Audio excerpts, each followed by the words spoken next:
Eric Cantor was, of course, the House Majority Leader, number 2 position for the Republicans, and number 2 position in all of the House. He lost his primary campaign to another Republican, Dave Bratt, and it's the first time that a House Majority Leader has ever lost a primary in U.S. history.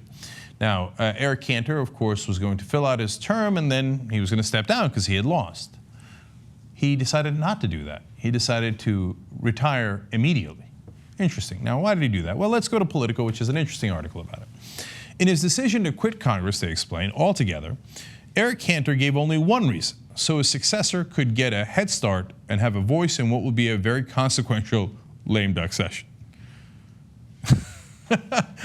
I wonder if he said it that way just to like give a little wink, like, obviously this isn't what I mean.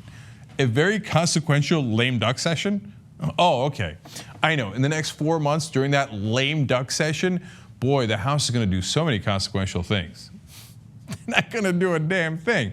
Okay, he's not even trying to come up with a good excuse here. So why is he, in fact, stepping down earlier? They explained the last thing he wanted, they said, was to endure the humbling shift from 11 years in leadership to being a backbencher, even if only for 4 months. Well, that I'm sure is true. In fact, he had this large entourage, and Politico talks about it later in the story. And now that he's not the majority leader, he can't come in with E and Turtle and all the other guys. He just has to come in as a regular old congressman. Ooh, that hurts the ego. We couldn't have that. But trust me that is not the primary reason. But you don't have to trust me because I'm going to prove it in a second. They explained, and they said he was already focused on the next chapter of his life in the private sector. Aha! Okay, now we're getting a little closer to the truth. Now, gee, I wonder what Eric Cantor would do in the private sector. Well, let's find out. Yvonne Adler says there are 2 famous streets in America that would be glad to employ him. Either Wall Street or K Street would pay him a pretty good chunk of change. Now, those are really indistinguishable, because even if you go to work for Wall Street, it's not like they're paying you for your expertise in the financial world. What expertise do you have?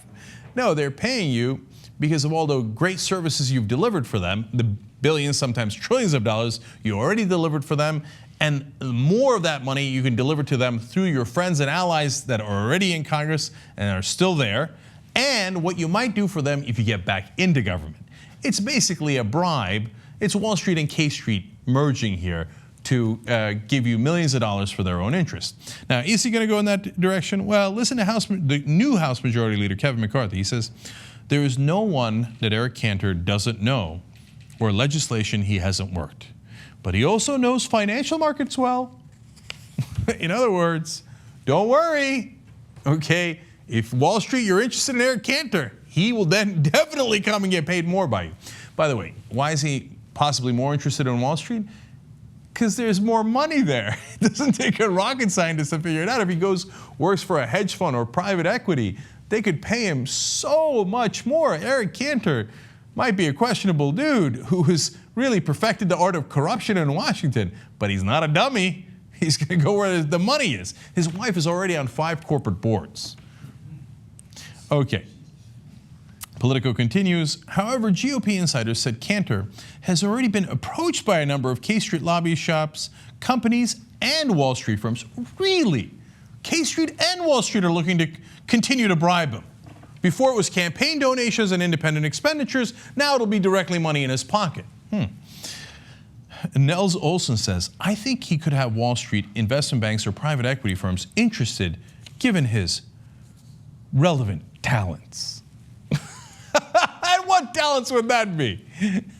Did he go to school for business school? Did he previously work in emerging markets, for example? And so he has did he work in the technology sector and he might be able to trade different stocks there or know which companies to invest in? No. His relevant talents are directing the United States taxpayer money into the coffers of Wall Street. That's his relevant talent. And believe me, Eric Cantor will be exercising that talent very soon. That's why he's leaving immediately. By the way, the old rules are, or the current rules are, you can continue to seek a job while you're in Congress, which is amazing anyway, isn't it? Like I can go to look to see who's going to bribe me while I'm still in Congress, okay? But the problem is you have to disclose who you're interviewing with. So he didn't even want to do that. He wanted to leave right away so that he can keep the identity of the people he's interviewing with secret